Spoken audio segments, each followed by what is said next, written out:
Hello বন্ধুরা, আজকে আবার একটা নতুন ব্লগ নিয়ে চলে এলাম। মোগলাই পরোটা বাড়িতে কিভাবে বানানো যায় সেই রেসিপিটা আপনাদের সাথে শেয়ার করছি।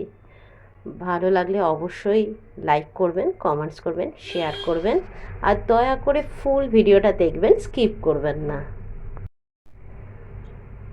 মোগলাই পরোটা বানানোর জন্য প্রথমেই আমি ময়দাটাকে খুব নরম করেই মাখা আছে। দেখুন, আমি অনেকক্ষণ আগেই মেখে এটাকে রেখে দিয়েছি রেস্টে, যাতে আরেকটু তুলতুল করে। তার সাথে কি নিয়েছি, পেঁয়াজ বাটা, লঙ্কা বাটা, ব্রেড ক্রাম্ব, আর হচ্ছে ডিম, আর আছে আদা রসুন পেস্ট। এটা আমি করে রেখে দিয়েছিলাম ফ্রিজে, তাই এরমভাবেই দেখাচ্ছি। এবার চলুন রেসিপিটা আপনাদের সাথে শেয়ার করি। প্রথমে আমি একদম অল্প করে কড়াতে তেল দিয়ে দিলাম। তেলটা গরম হয়ে যাওয়ার পর আমি পেঁয়াজ বাটাগুলো দিয়ে দিচ্ছি। কড়াতে আমি পেঁয়াজ বাটাগুলো দিয়ে দিলাম, দিয়ে ভালো করে নাড়াচাড়া করছি।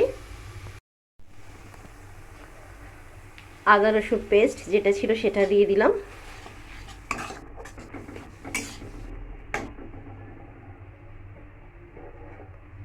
সাথে লঙ্কাগুলো দিয়ে দিচ্ছি।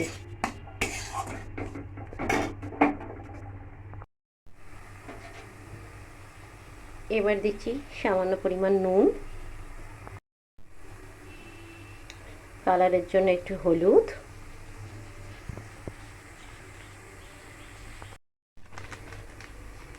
দিচ্ছি একটু কাশ্মীরি মির্চ,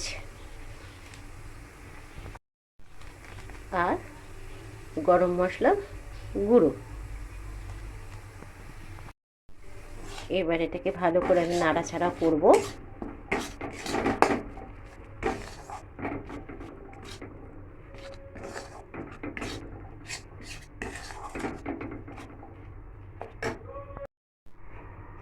এবার আমি মিশিয়ে দেবো কিছুটা ব্রেড ক্রাম্ব।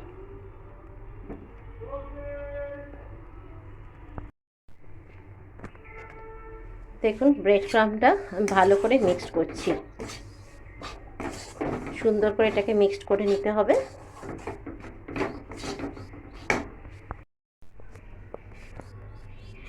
মিশ্রণটা ঠিক এরকম হবে, নামিয়ে রেখেছি আমি। এবারে পরোটাটা কিভাবে তৈরি করছি দেখাচ্ছি। আমি লেচিগুলো করে নিয়েছি, এবারে এটাকে আমি বেলবো। আমি একটা ডিম নিয়ে নিলাম, ডিমের মধ্যে এবার মিশ্রণটা দেব, দিয়ে ভালো করে ফেটিয়ে নেব। ডিমের মধ্যে মিশ্রণটা নিয়েছি, এবার এটাকে ভালো করে মিক্সড করব। এইভাবে মিক্সড করতে থাকতে হবে। আমি এর মধ্যে আর কিছুই দিলাম না, তার কারণ আমার তো নুন টুন সবই দেওয়া আছে। শুধু ভালো করে ঘেটে নেবো। আর ধনেপাতা যদি থাকতো তাহলে ধনেপাতা দিলে অনেক ভালো হতো, কিন্তু আমার কাছে নেই, তাই ওটা আমি স্কিপ করলাম। আমি লেচিটাকে যে নিয়েছিলাম ওটা পুরো গোল মতন করে বেলে নিয়েছি, নিয়ে সাইডগুলোকে মুড়ে দিয়েছি। এবার মাঝখান দিয়ে স্টাফিংটা দেব। মাঝখানে স্টাফিং দিয়ে দুধার দিয়ে আবার আটকিয়ে দিয়েছি। এবারে তেল গরম করতে দিয়েছি কড়াতে। তেলটা গরম হয়ে গেলে এটাকে ছেড়ে দেবো। এক পিঠটা আমার হয়ে গেছে, আরেক পিঠটা আমি উল্টে দিয়েছি। এইভাবে লাল লাল করে ভেজে নিয়ে নামিয়ে ফেলতে হবে।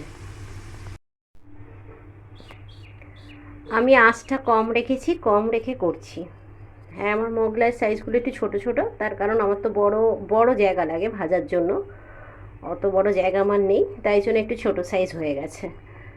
এরমভাবে এগুলো ভাজতে হবে। এইটা হয়ে গেলে পরের দিকটা উল্টে দিতে হবে।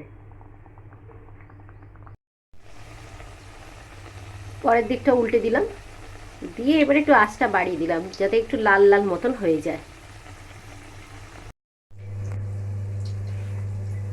রেডি হয়ে গেছে আমার মোগলাই। এর সাথে শুধু স্যালাড, আর মোগলাইয়ের সাথে অনেকে আলুর তরকারি খায়, সেই আলুর তরকারি আর সস। ব্যাস, সন্ধ্যাবেলা ইভিনিংয়ে স্ন্যাক্স জমে ক্ষীর। অবশ্যই যদি আপনাদের ভালো লাগে ভিডিওটা কমেন্টসে জানাবেন আর সাবস্ক্রাইব করে পাশে থাকবেন। আজকের মতন এখানেই শেষ করলাম, আবার নতুন একটা ব্লগ নিয়ে হাজির হব। সবাই ভালো থাকবেন, সুস্থ থাকবেন, টাটা।